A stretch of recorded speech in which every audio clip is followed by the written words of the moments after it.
What's up, guys? Welcome back to the JP and Trav show on the JP and Trav YouTube channel. As always, it's your host with the most, JP.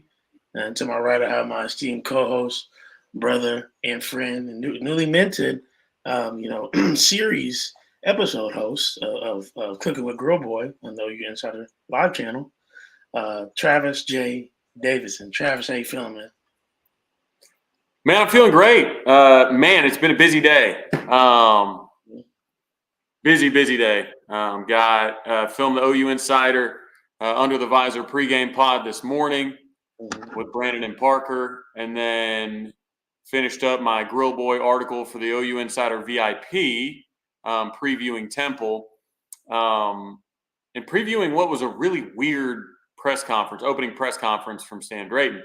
And then did radio for 3 hours, and then the OU Insider Cooking with Grill Boy video dropped, and then just excited to finish the day with you. It's game week. This is how it's supposed to be, though, right? Yeah. Like, it's supposed to be busy. It's funny. I was like, man, I'm kind of like, not that I would trade it for anything in the world, but I'm kind of tired, you know? Yeah.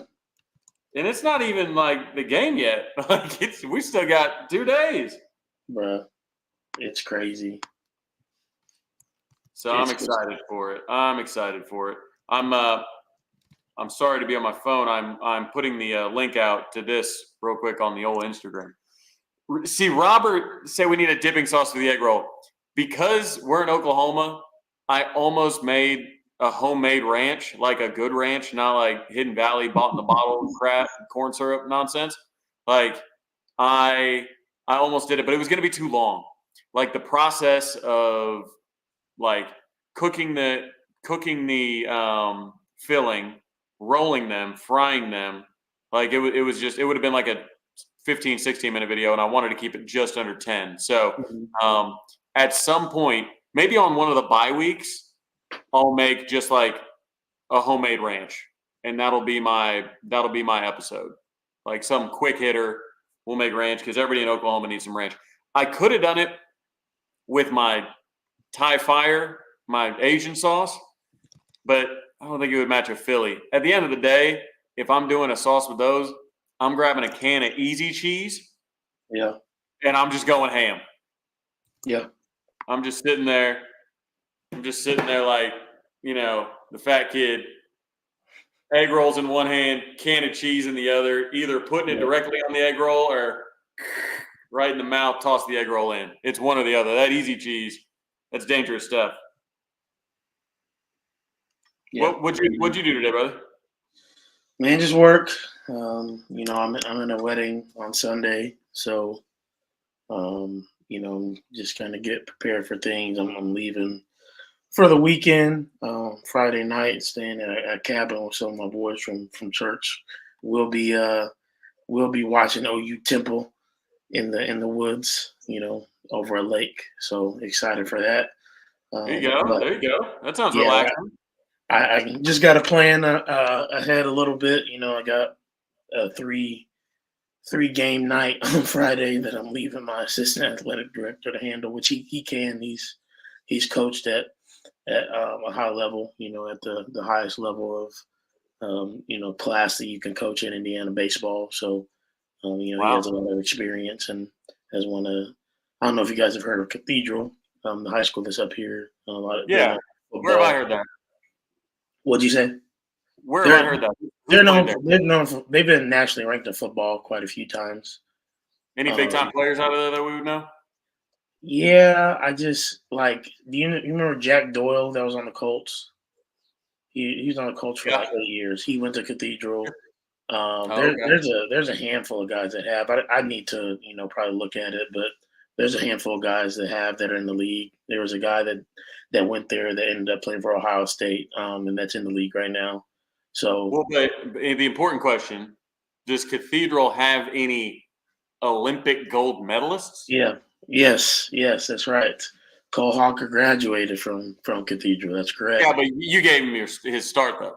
Yeah, we did. My really, You're the backbone of the Cathedral Athletic Department. That's absolutely correct, and Jalen Posey is. we're only 10 to 15 minutes away from them as it is as well. So that's You're the the secret sauce. You said what? You're the secret sauce. The secret sauce. The straw that stirs the Cathedral drink. He won a baseball state championship at Cathedral as a pitching coach a few years ago. So okay. He's my assistant AD now, so I'm great for him, strength and conditioning coordinator and everything like that. Just need to take a break from the big leagues and come down to a smaller school and get his head right. So he's been a huge help to me. But anyways, all that to say, he's got it under control. He'll be able to handle it. But I just got some heavy lifting ahead of me tomorrow to plan for me being gone. But I'm excited for Friday, dude. Like I'm as much as like I was like, oh yeah, Saturday. I want a Saturday game. Like I want a Friday game now because it's here. It's here sooner. Yeah, no pun intended. No pun intended. That's right. It's here sooner, indeed. It's here boomer sooner, if you will.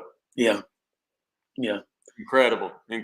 Yeah, at first people are like, I don't know about Friday. Friday actually is working great. You know what I mean? Like it's a day earlier, like you said, which seems odd. But it does matter. It's still a day earlier. So, like when you're counting down the days, if you could just jump, imagine if you're a little kid waiting for Christmas. Yeah. And you wake up and you got to skip a whole day. Christmas already there. That's exactly what this is. So excited for it. I think the Palace is going to be lit. Turns out the weather looks like it's going to be nice. Nicer. I think it's a high of 85 right now. There's some scattered showers in the area, but hell, I'll take rain in 85 or rain in 80 over 110 any day of the week. Yeah. Here's my question for you. Okay. What I know that you probably already told everybody this, but like, are you doing any pregame or just postgame at O'Connell's? So I'm just doing postgame at O'Connell's. So Josh Helmer and Mike Steele are doing the pregame, and then Tyler and I putting a bow on it for the postgame show. So I got a couple questions for you and for the chat throughout the show about kind of what postgame will be like and things like that. But I'll tell you what, the chat is on fire for one thing and one thing only. Dollar bills, y'all. Yeah. Danny Stutzman for president. I mean, big time stuff. It is. Carve out $50,000 to the walk-ons from your school's most popular player, your program's most popular player. Everybody thinks quarterback. By far. Danny is the most popular player on the team. By far. He's the one that's been on Pat McAfee. He's the one that's in the Dr. Pepper, or the one that's in the Schwab Dog commercials and in the the different commercials he's been in and this, that, and the other. He's very marketable, right? Yeah. And for him to carve off, I mean, he got paid money to come back this year and forego the NFL draft, or at least delay the NFL draft process for himself. He got money to come back, and now that money he's giving to walk-ons. And he partnered with his brand partner, JBL Audio, to give gift packages to all of his all the walk-ons, all 18 walk-ons. And that's what's so cool is he understands the value of walk-ons. Not every one of them is going to be, Baker Mayfield, walk-on. Not everyone's going to be Drake Stoops, walk-on level, but those guys they don't need to be those guys to be impactful to the program. So shout out Danny. And that's the kind of stuff, as crazy as it sounds, like with as many, culture issues and domestic violence, this and speeding ticket and DUI that and blah, blah, blah in the NFL, people will look at that, like scouts will look at that and give him, if everything else in a vacuum is even, they'll give him the nod. And I'm not saying that he did it to get that nod. Yeah. I'm saying that he did that and it's going to help him because this is good publicity. It's a good $50,000 to spend. Yeah, and it just shows, I think, also, we talked about it on here a plethora of times, but the culture that Brent Venables is building at OU football. And you're not gonna, I'm not saying every player is gonna do that, but again, man, your star player, like a guy that probably could have went second round, last year, legit, like is here, and he's being giving of his time and his money to his teammates, and even hearing what he said, like these guys, sweat and bled for this university, and they may not get notoriety that I do, but like I'm able to get back to them. That stuff matters, and it's because of the culture that's been set, right? That you have a player that's of that notoriety, but he cares about his university, which is why he came back in the first place. He wants to play for his university, and he wants to play for his head damn football coach. And you don't always see that anymore, especially in the NIL era. To have, I mean, I read an article, not only Danny, but like you got Danny, you got Billy, you got Jalil, you got Ethan. These guys have all been here 4+ years. Like that's a lot of that's unheard of in the NIL era, guys. And it matters that our current head coach has set this culture to this point.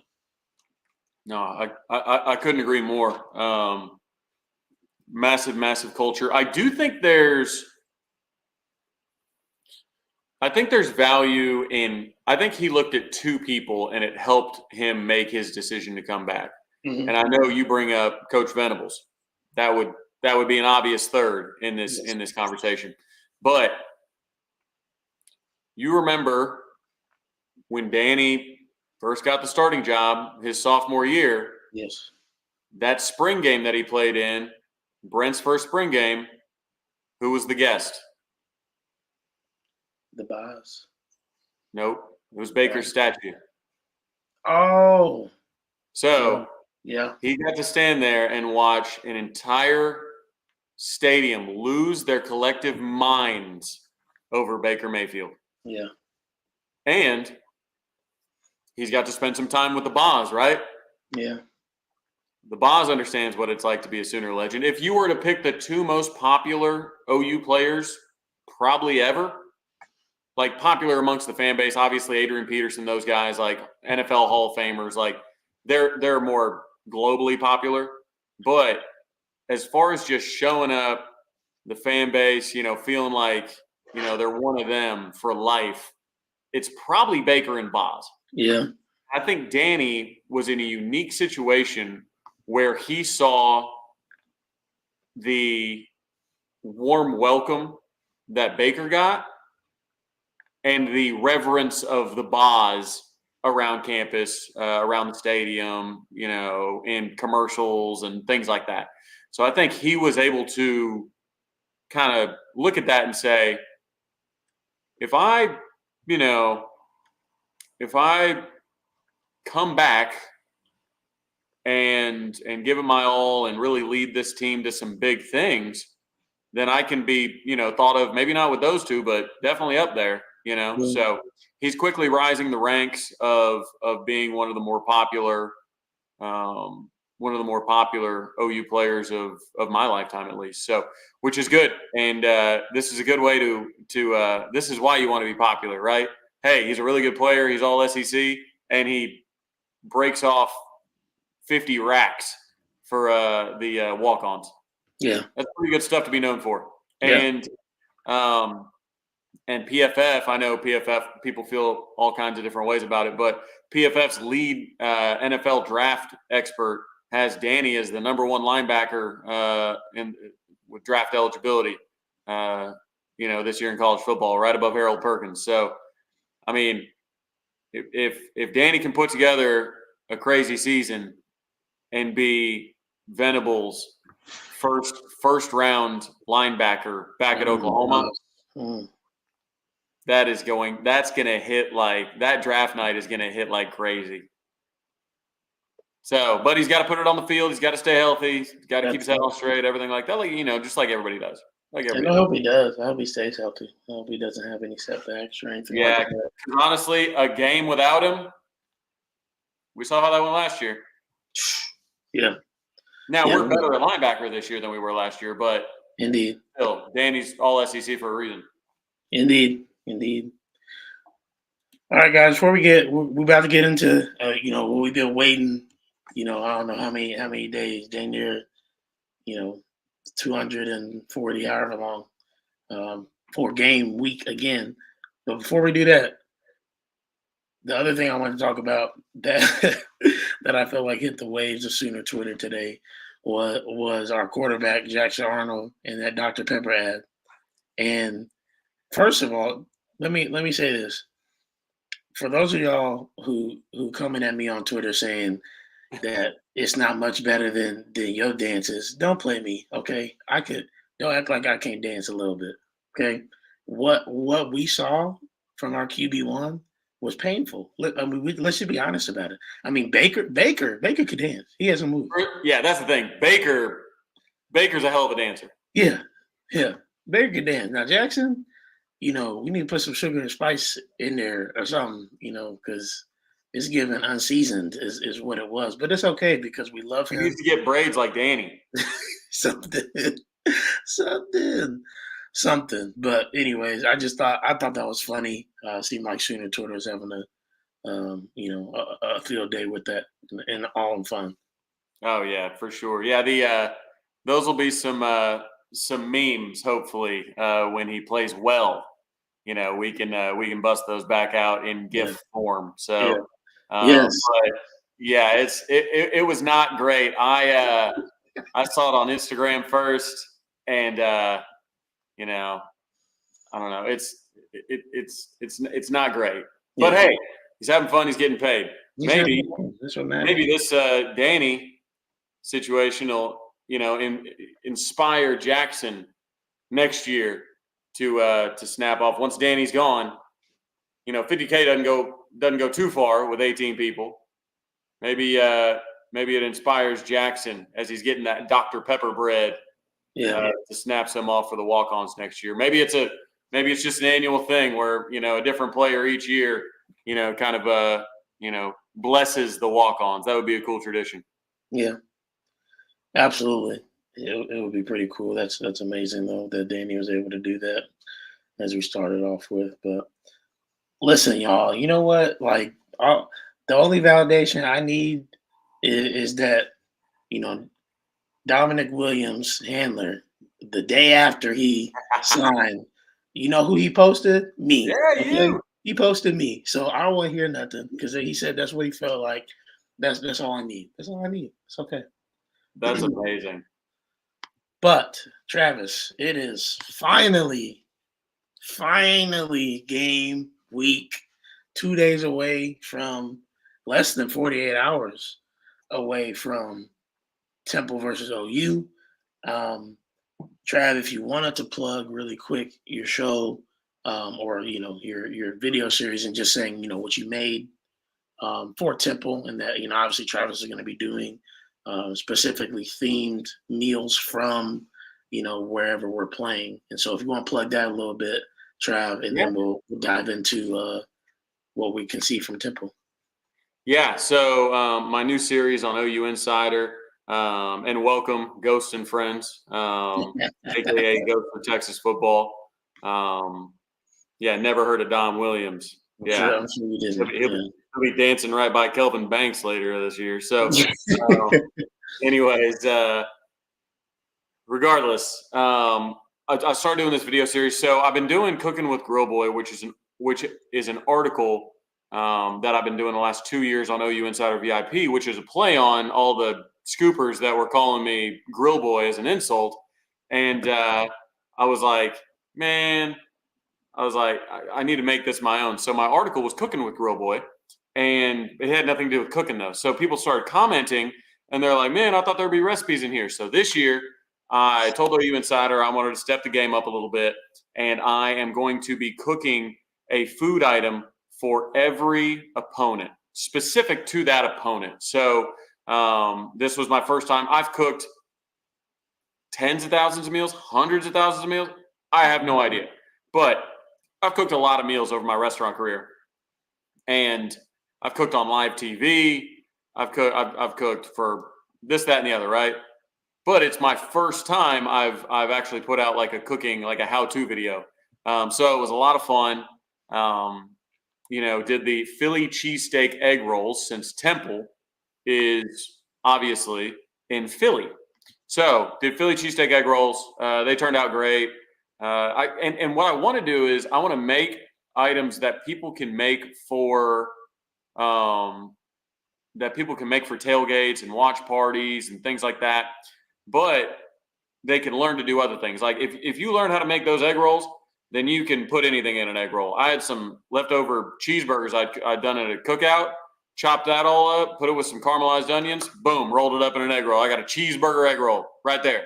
So like, you know what I mean? You can do, I want to teach people techniques so they can take advantage of that and expand their cooking prowess. Anyways, I enjoyed it. I can't wait to do it next week. I'm excited about next week's food. I think I have it picked out. I'm going to look at some of the comments, but I think I've got it picked out. So anyways, go check it out. OU Insiders YouTube page helps me out a lot, obviously, if they see that we're running the numbers up over there. Yeah, I wasn't sure what to do for Missouri tattoo. It's a good question.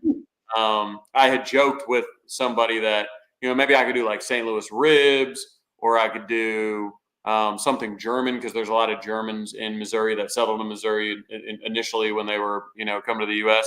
Or I could defecate on a plate is what I could have done. I was joking with somebody about that. I'm pretty sure we'd be demonetized pretty quickly. I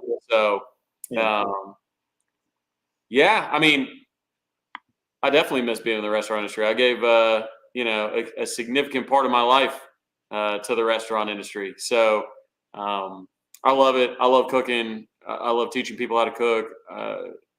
I like making fun of people that buy shredded cheese when they should be shredding their own. Just love that kind of stuff. So I'm excited to combine it with football now, and I'll have to figure out a couple people to invite over, because who knows? Maybe I'll bust out the old Wagyu tomahawks for when I got to eat bevo. So I got to have you cook me one of those or something. We'll see.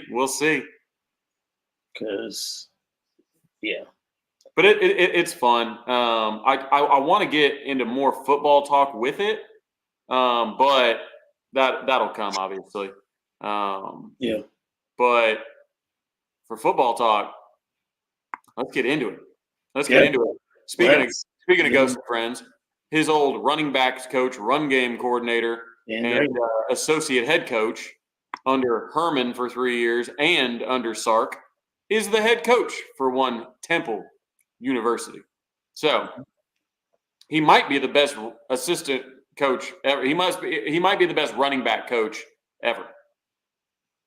So, I mean, he's got quite the resume as a running back. Resume, that's for sure. Head coach, not so much. Yeah. He took over a 3-9 program that won one game in conference. And then his first year, he went 3-9 while winning one game in conference. And then last year, he went 3-9 while winning one game in conference. So they're consistent. I'll give you that. But you don't want to be consistently 3-9 and 1-7 in conference, or you're going to be fired. Yeah. So, anyways, Stan is. I was going over his press conference. He's a little prickly with his media. He wouldn't name He named 2 starters out of the 22 starters that should be on the depth chart. 2. And he was like, no, that's how the way he put it was, that's how we keep our edge with our guys. We don't anoint starters to invite complacency into our program. I'm like, why are you using the word anoint? Just name the starters, dude. Like, don't make it more serious than it is.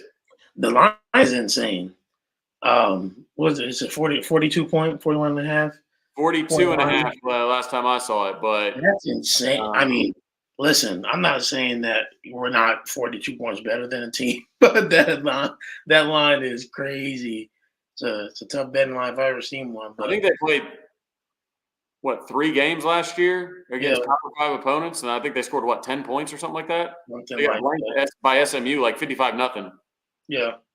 If we want to win, like 65-6, we can. Well, yeah. Like we can. Yeah. But I mean, that's what we said about Arkansas State last year, right? It was like there is no number too big for Arkansas State. There's no number too big. And I was like, well, I took OU to cover like the 47.5 or something like that. And we covered by a mile.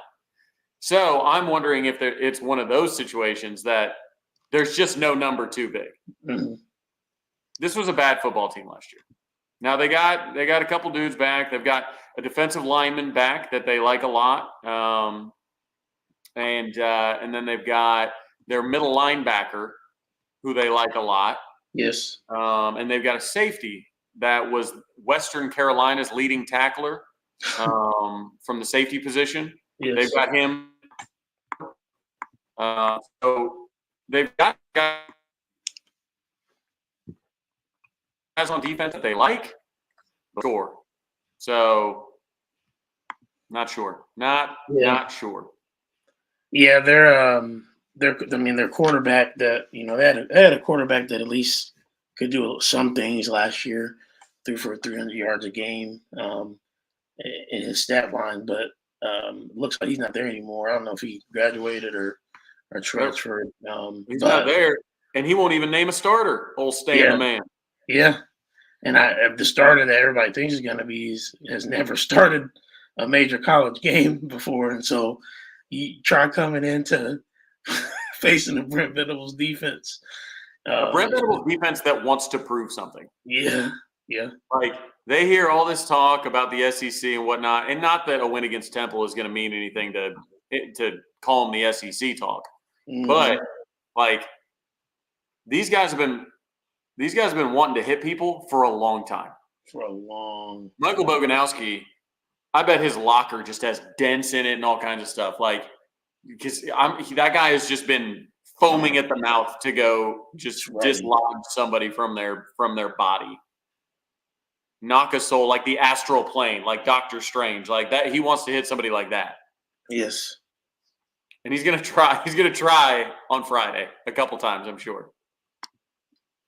Yeah, I can't wait to see him play, man. I mean, just what we've been hearing about him in general, and how he likes to cap people off and all those things, and man, just seeing the young talent, obviously, which I know we'll have a chance to see here. But let's go, obviously, based off of what we know, and I'll pull the depth chart up here in just a second. But let's go maybe offense and defense. What are we expecting from both sides of the ball? Chat, obviously, we want you guys to get in on this conversation. This is our first game week conversation, so y'all don't be shy. But Trav, what are you expecting to see from, let's just say, the offense? Because defensively, we just talked about it. We want to see if they want to prove themselves and prove they're an elite defense. And we can get more than that here in a little bit. But offensively, what do you think we're going to see? Offensively, I think you're going to see Jackson take a lot of shots.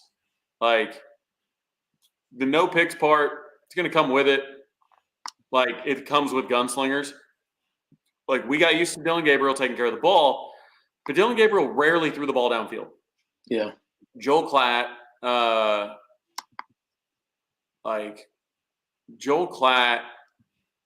said it best, I think, when he was on with Josh Pate. He said, look, I covered the Cincinnati game last year, and he was talking about Dillon Gabriel being replaced by Jackson Arnold. He said, Dillon wants to run the offense.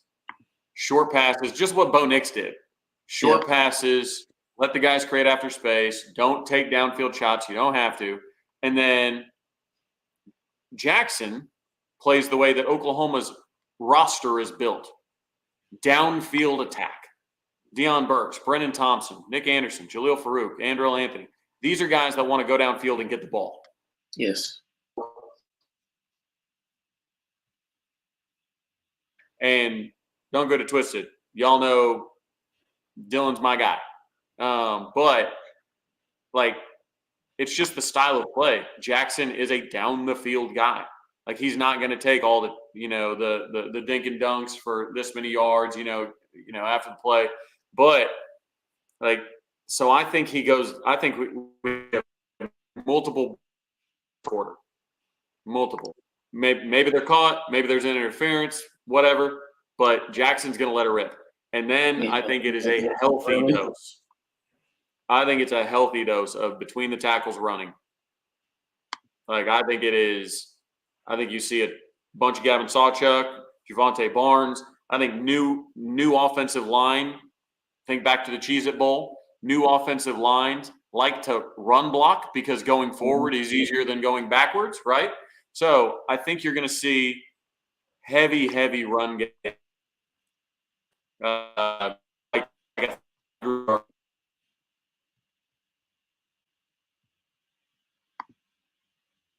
Myself, or did you lose me? You're a little bit choppy, but Okay, we're still here though. So anyways, I think you'll see a big run game. Because I think last year it was talked about. It was, Oklahoma can't run the ball. They don't have a consistent run game. They don't do this, that, and the other. Like, I think Seth Littrell has heard about that, and I think he's going to do something about it. Yeah. There we go. Tattoo's probably joking. Okay. Like, who are we talking about? Wait a minute. I do play guitar, but you can't see my guitar from here. It's like down this hallway. Oh, this is a good one.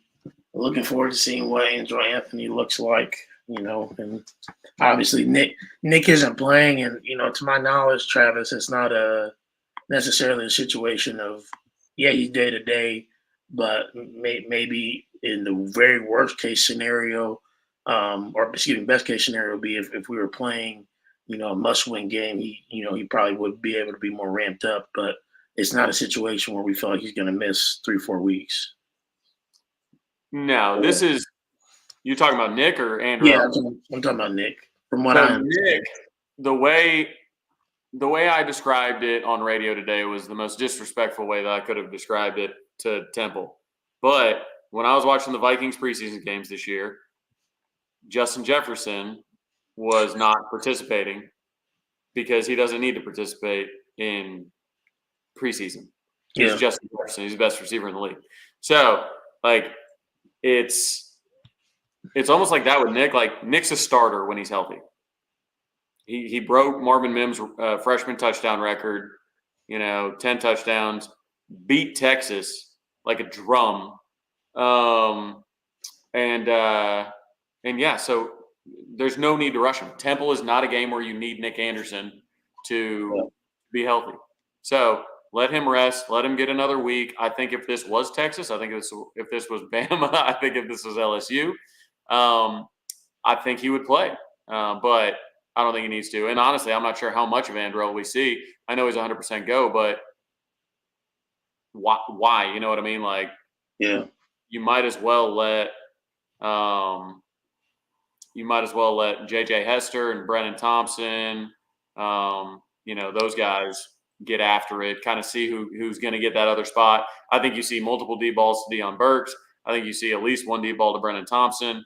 I think it's going to be an aerial show for the first quarter and a half, and then they're just going to bludgeon their front seven with 5 different running backs. Yeah.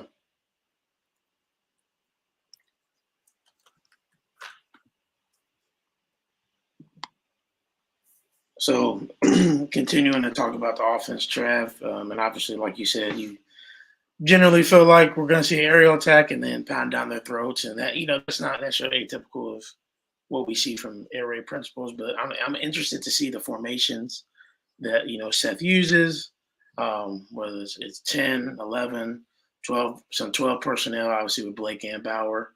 What are we going to see? But obviously, I think this is also the first time we've been able to talk since the depth chart has been released, which was released on Monday, I believe, or was it Sunday? Sunday night, right when Brent was talking, I believe, is when it was released. But any surprises that you see and from this depth chart? Obviously, we're talking offensively right now. Is it surprising that Gavin and Javonte is an or? Do you feel like Javonte is just taking that step up, or has Gavin regressed a little bit? Do you think it's just What are your thoughts on that? I think the only two surprises that I saw were Caleb Hicks at the bottom of the running back depth chart. Yes. I don't think the snaps will match that. Like, I don't think he'll have the fifth most snaps amongst running backs on Friday. I just don't. I also think he gets in the end zone at some time on Friday. And then, honestly, Brennan, I mean, with Nick Anderson out, it makes a little bit more sense. But you would think Andrel would be, if he's 100% a go, would be above Brennan just based on last year's output. Yeah. But that's a really good sign because I don't believe that Andrel has gotten worse. But, so Brennan just must have gotten better. And from the sounds of it, with Brent Venables, it does seem like Brennan just got better. He said he runs the whole route tree. Parker was talking about how he's really built now. He's taken the offseason, by storm. And I don't know. I mean, I think those two are really my only surprises on the offensive side of the ball. Yeah. We'll see how that other wide receiver position shakes out. I really like JJ Hester out there again, kind of in the need for that big body type. But what really surprised me was the weights of our front defenders. You know what I mean? We actually have beef there now, and beef that we haven't had. And what's great is we've been successful with the beef we've had. Yeah. But now we're just getting better. Jaden Jackson is a starter. Crazy, man, as a freshman, true freshman. So big. So excited about that. I do think it was interesting that Des Malone, Gentry Williams, or Jacoby Johnson, seems like a weird thing to list three corners. Yeah. Out that way. I don't know. But Gentry, don't get it twisted, is your starter if healthy.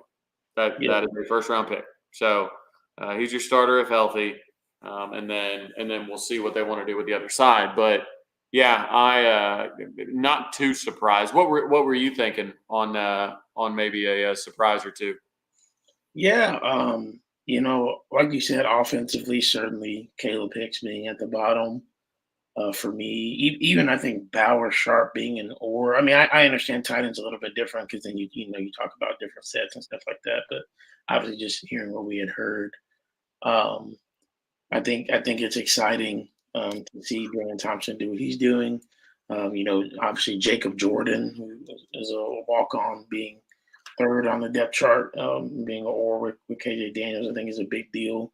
A guy that we didn't hear a lot about, and now he's supplanted firmly on the depth chart as a freshman.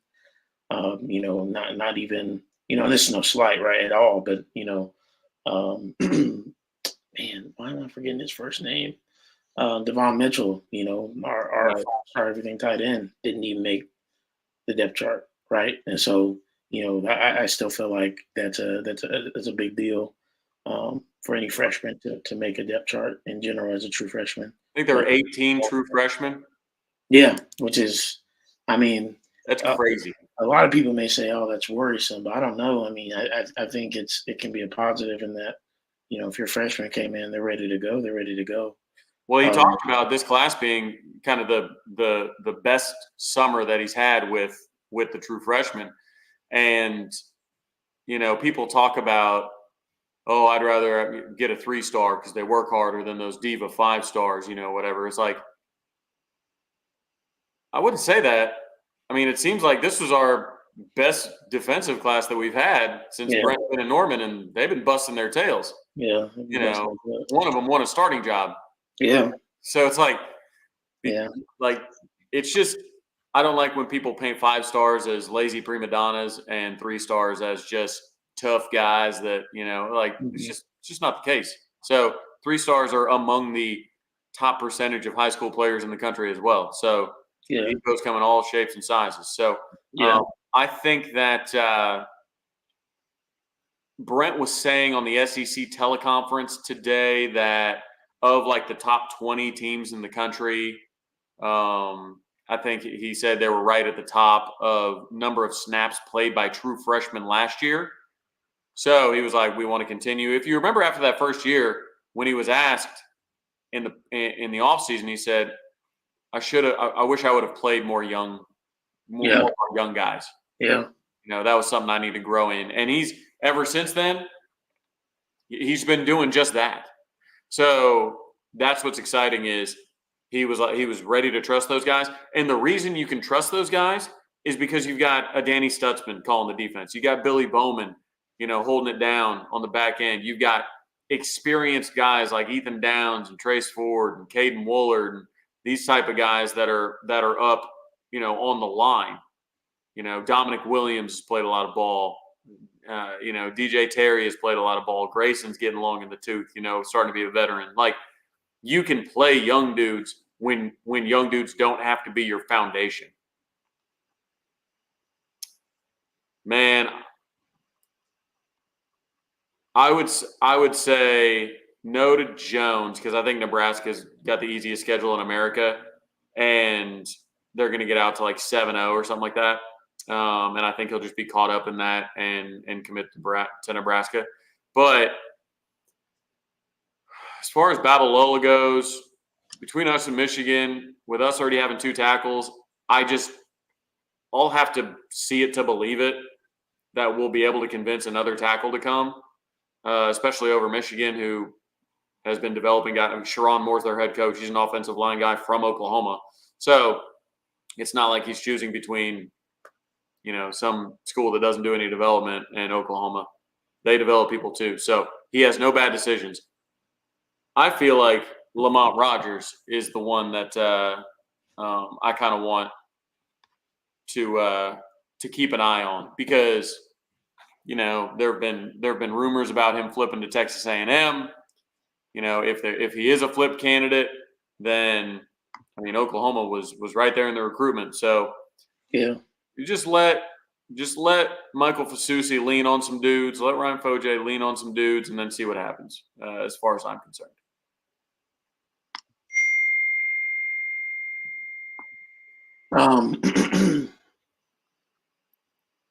Well, let's talk about a little bit about stat lines, and then we'll get into. Actually, you know what? Before we do that, I know you just cooked, but you probably are getting a little bit. Oh yeah. Hungry. Well, I did. That was an episode I cooked like last week, so that wasn't live. Yeah. Yeah. So I've been holding on to this flavor because it's my only one, and I wanted to wait for it for the season. But it's the biltong. It's the Darth Garlic biltong from Righteous Felon. So biltong, it's like it's the go-to snack for rugby. It's hearty.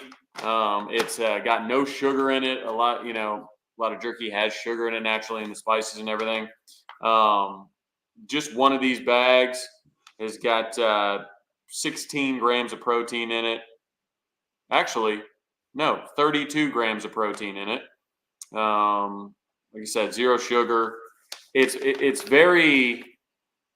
Let's see. This one is biltong with diabolical dose of black garlic. So I am very excited about this. And there we go. The bag finally opened. The people over at Righteous Felon are fantastic. They gave me a promo code. I recommend you using it and getting some road trip snacks, tailgate snacks, everything like that. They've got meat sticks, they've got beef jerky, and they've got biltong. So righteousfelon.com, promo code Travis gets you 15% off. The good stuff. Good stuff. The good stuff. It's so good. Let's get into some stat lines. What stat lines are we expecting to see? Give me one guy on offense, one guy on defense, and give me some stats that you would guess that he would get. And Chad, you guys do this too. Okay. Choose one on each. Anybody? We can do all purpose too. We can do kick return, punt return. I mean, Just this game? Just this game. Just this game. Okay.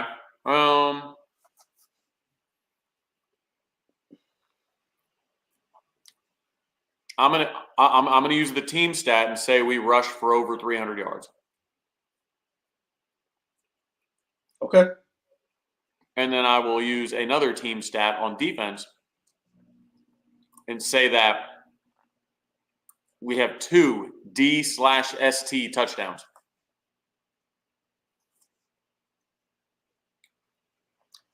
So return game, pick six, scoop and score, whatever.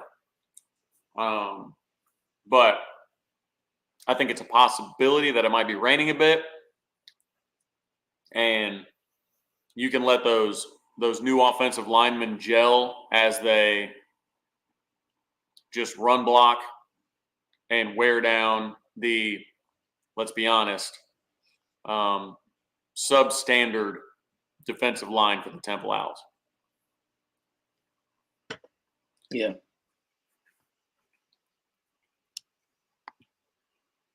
Sawchuck, 180 yards. All purpose, I'm assuming. Mm.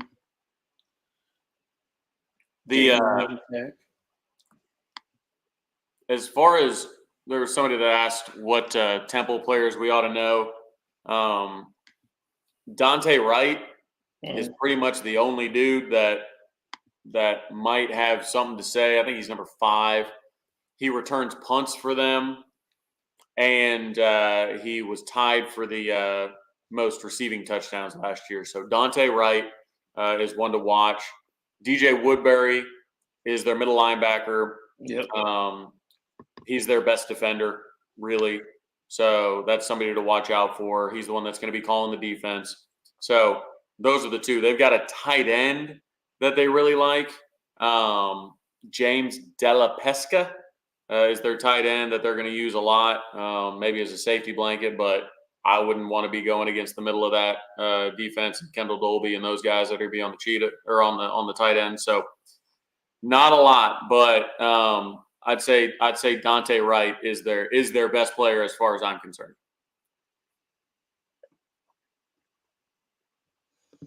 Well, it's not going to make much of a difference regardless, but, it's nice to know who it is. Favorite street fair food? Smoked turkey leg. Ooh. Smoked turkey leg, but anything with corn, I'm all about it. Fried corn nuggets, corn on the cob, elote, street corn, like corn is my go-to. Okay. Because they've got the whole, like you'll get a whole ear of corn, and they're like, butter? And I'm like, sure. So my family's always done the can't believe it's not butter spray, the yellow bottle with the blue top. Elite. Put it on veggies, put it on, pasta, put it on corn, whatever. So we've always done that with a little salt and pepper. And then you go to the fair, and they're like, butter? I'm like, sure. Bro, they take it and dunk it in the whole butter bucket. And then they're like, all right, a little salt, seasonings over there. I mean, and I'm like, oh my gosh, I'm literally just having a stick of butter right now. But so I can usually eat a ton of corn, but at the fair, I'm usually just a one-hitter quitter. Yeah. On the corn on the cob, but I do love it. One-hitter quitter. Yeah. Let's do a score prediction. It's been a long time. Score prediction. Chat. Go ahead. Put it. Remember the line is 42. 41.5, 42.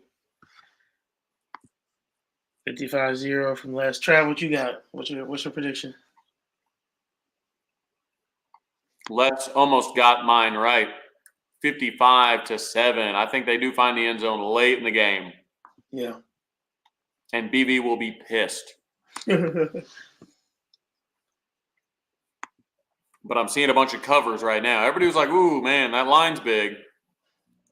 Well, apparently it's not too big for Les, not too big for Boomer129, not too big for Stephen G, not too big for Kaysen, not too big for Brad. Oh, actually, Brad, depending on when Brad got it. Because it was 41.5 and it was 42.5, so it depends on when Brad got it. Yeah. Jimmy covers. Again, depends on when Kirby got it. Cover. Yeah, the line was like 47 in the opener last year. Yeah. Like there was no line big enough. 73-0 too. Yeah, there's no You'll never see a 72.5 on the line. Like, You won't. You won't. That's for sure. Ghost is giving us 51-13. There you go. no cover. No Mary Kay cover. Queener. So the Queeners have become really good friends of mine. She is incredible woman in the kitchen. Sourdough. She's always got fresh sourdough going. Last time I was over, we did. She made some homemade pesto, and we had some pasta with her homemade pesto, and then with homemade raviolis, and then she just made some everything bagel hamburger buns in the oven that look incredible, like crazy talented. And then her husband Eugene, equally as talented. But some of my really good friends, they're OU softball season ticket holders, OU football season ticket holders, OU women's basketball season ticket holders. I believe men's basketball season ticket holders too. Yes, they are. So anyways, super, super good people. So she says 45-0. Yeah. And while we're here, we got a good amount of you in here right now. Go hit the like button. I'm going to go check right now. Excuse me. Oh, bless you. Bless you. Let's see. We allow 13 points. We are in for a long season. If we allow, that's fun. Yeah, I'm gonna go. Brent would be absolutely 10. pissed. He'd be pissed if we allow them to score. Yeah. 58-10. Okay, let's see. That's my score prediction. Let's run those lights up. Keep running. What's up, Coach?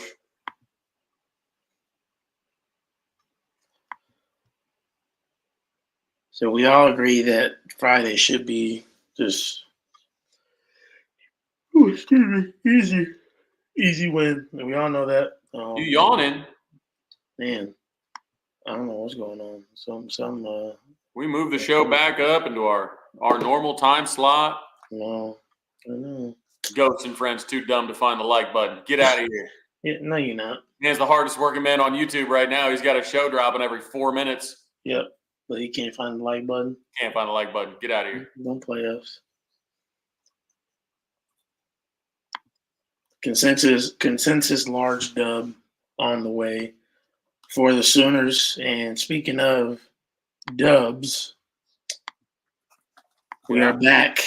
Yeah. With this or that. Now, for those of you who have not been around for a long time, maybe even you just started watching us recently, this is a JP and Trav Show staple. We really haven't done it since last season. And so, people have been clamoring for it to be back, and we are back. Basically what it is, I'm going to ask a question, and it's a this or that. You have to choose. You have to choose. There's no in between. It's like it's one or the other. Okay, I'm going to ask Trav. I'm going to answer, but we love seeing the chat answer. So make sure y'all answer. We're going to see what the consensus is. So here we go. This or that is back. First question. And, I don't like to take it easy a lot of the time. So this is actually a question I kind of saw on Twitter today. Samaje Perine or Quentin Griffin? Wow. I mean,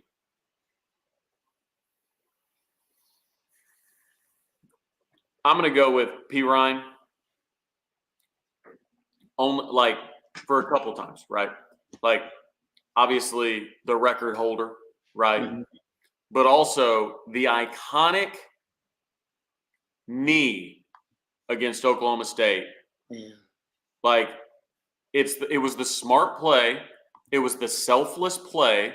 It was the team play. And that's why that dude's still in the NFL. Just got picked up by Chiefs today. Yep. So it's that dude, yes, Q's got the big, Texas game, the iconic Texas game. But, yeah, as Ghost and Friends says, that little 22 gave me nightmares. But yeah, I think it's got to be Perine. Yeah, I put out something today that said that I truly believe Samaje is one of the most underrated running backs in college football history. I Um, would agree. when you talk about the fact that he broke the Sooners all time leading rushing record in 3 years, and you talk about the backs who have come through Norman, right? And look, and I get it. If Adrian Peterson was healthy, maybe it's a different story, right? But regardless, a fact is still a fact. I mean, more than Billy Sins, more than Adrian Peterson, more than Quentin Griffin, right? More than DeMarco Murray. But yet, he's probably not talked about all the time in the lights of those guys. And, that's probably because he hasn't had as much NFL success, though he's still in the league. And he's been around at the very least and been able to make rosters consistently, never on a practice squad. But I mean, yeah, that guy he was power and had enough speed to break off huge runs. I mean, he had huge runs in his career all the time. And it's like, how's a guy that's that big, Paw, moving like that to where people are not catching him? He was just special for real. He was sneaky fast. Yeah. He would scoop. Sooner in Texas is bringing up my long-standing pet peeve when comparing players. Bring up team accomplishments. Q did not win a national championship. The Sooners did. Yeah. The Sooners won a national championship by not allowing a single offensive point in the national championship. It was 13-2, brother. So, not to say he wasn't a massive part of it, but ask yourself this. If you put Perine on that team, are they worse? I don't know. I don't think they are. So I think Perine gets maybe disrespected is the wrong word, but just overlooked maybe. Overlooked because he was in the same class as Mixon. The same backfield as Mixon, I should say. So Mixon was the higher rated, the 5-star all-purpose back. He was the receiving running back, just absolute freak, talented out of the backfield, still in the league himself. Yep. And has carved out a nice pro career. So I think that maybe if it were like just Perine's backfield, like he was the lead back, because that's what's crazy is he's able to set those records with Mixon. With Mixon. So yeah, it's like 2 years with Joe. 2 years with Joe, and he was injured for like 4 to 5 games in 2016. He was hurt a good amount of that year, so he's missed out on even more yards. So it's crazy. But yeah, I would go Perine too. All right, next one. Ghost and Friends is getting all of our playoff teams confused. Oh, yeah, he wasn't. He could have been. Him and Joe could have been back, but then you have Rodney Anderson, who's yet another Sooner running back that maybe if he had been healthy, man, what could he have been? But run up those likes, my dad says. Yes, please. Please do. Please run up the likes. All right, next one. Ghost. 2 natties in the next 10 years or 5 in the next 20. 5. That's a better deal. You get 1 every 4 years. The only one you get 1 every 5. This is a math problem. If you take 2 every 10, you can't do math.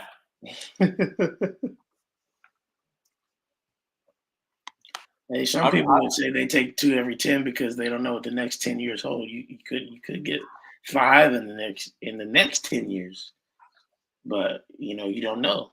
It's probability. Right. Of course, you're gonna say 2, Ghost.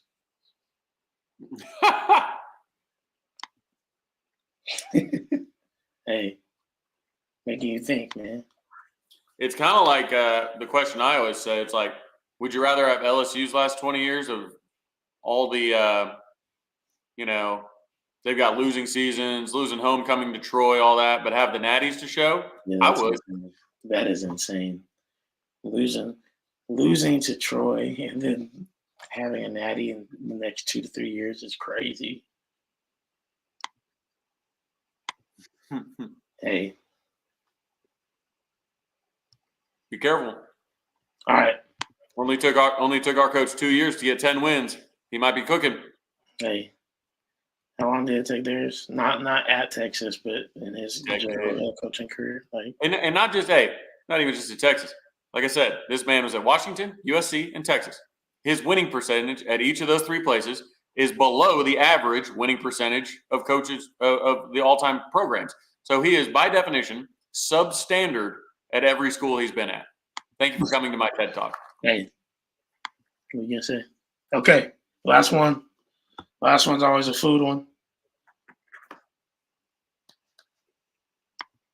Chinese buffet or Indian buffet? Man, What are we going with? I'm gonna let the chat catch up to that one. Oh, I thought he was talking about the food. How much longer am I gonna live? I don't know which one you eat. Yeah, that's between you and your physician sooner in Texas. Chinese, Indian. Okay, hey, Indian buffets. Don't sleep on Indian buffets now. I like that Kaysen's putting what dish, and also Yeah. it's TSOS, not it's General So. Yeah, it's TSO. General So.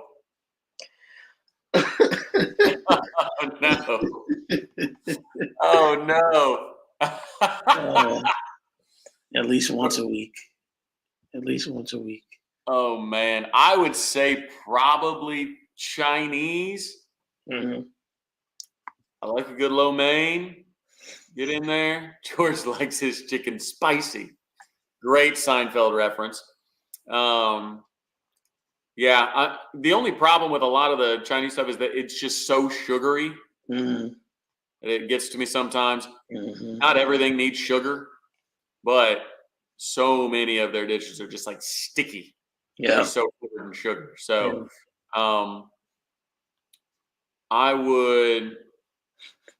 I would say Chinese, but man, yeah, the stomach doesn't like either one of them because the eyes get real big and just get crazy mowing down all that lo mein and pepper beef and some questionable shrimp, questionable crab, questionable a couple things. Yeah, imitation. There's a couple imitations going on. A lot of imitations going on. But yeah, what about you? You Indian food? I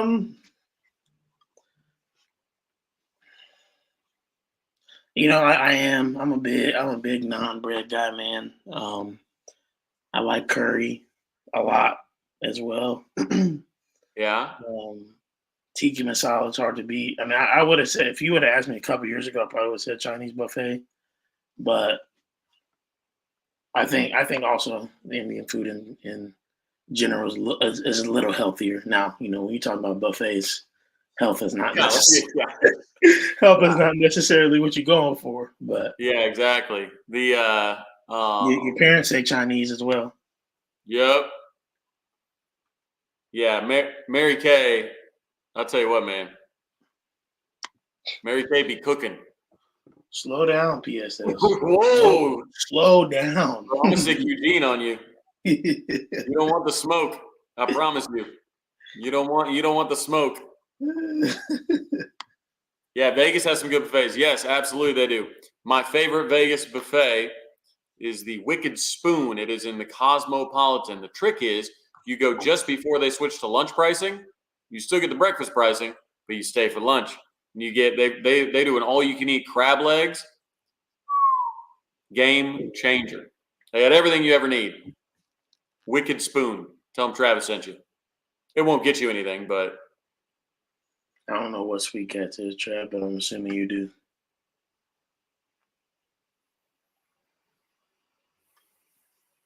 I'm not sure. I'll have to think about it.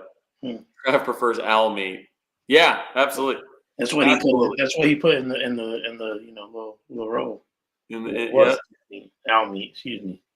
Owl meat can't be that great. There can't be a lot of it. Can't be a lot of The big wings, but not that big bodies. They got tiny bodies, man. They got a lot on them. So cool. Well, all right, guys. Man, it's been a fun first game day show back, game week show back. Our predictions, we basically all said we're covering, that the Sooners are covering, and that we expect a big time win. Let's get out of this Temple week relatively unscathed injury wise, and man, let's hope to see that we have seen the team just grow, right, and grow from last year to this year, that last spring really to this past fall camp, and some of the things we've been hearing, we get to see, kind of lived out, come to fruition, especially the defense. Like, man, if we get some big defensive plays, Indian restaurants. I agree. Some big defensive stops. Like, I need to see somebody power bomb. Yes. Like one of the maybe catching them on a swing pass out to the outside and just whip them down. I would like that. I hope to see a lot of you at the game. Andy, I know you're going to be up in Indy. I'll be there in spirit. Yep. If you're going to be in Norman, come by O'Connell's after the game. Come hang out with us. It's going to be me and Tyler and 100 of our closest friends. I'm sure Gunny will be there. So what? I said I'm sure Gunny will be there. Oh, Gunny will be there. No, Ghost, you can go watch my cooking video on OU Insider. Yeah. That'll buy you another 9.5 minutes. So, anyways, yeah, come by O'Connell's. It's going to be a blast. Kick off the season right with us. Would love to meet a bunch of you that I haven't. So, so far, maybe I have. Obviously, I've met some of you, but would love to meet all of you. Anyways, I got nothing else. What you got, JP? Man, that's it. Let's go kick some owl tail on Friday, and we'll see y'all back here same time next week. Looking ahead to, is it Tulane that we play next week? Houston, and then Tulane. Okay, so Big 12, a classic SEC Big 12 matchup. Classic SEC Big 12 matchup. Looking to stomp a mud hole into the Cougars, but we'll talk more about that after we whoop Temple's butt on Friday, and see y'all on Twitter and everywhere else. Trav, be safe. See you guys. Boomer.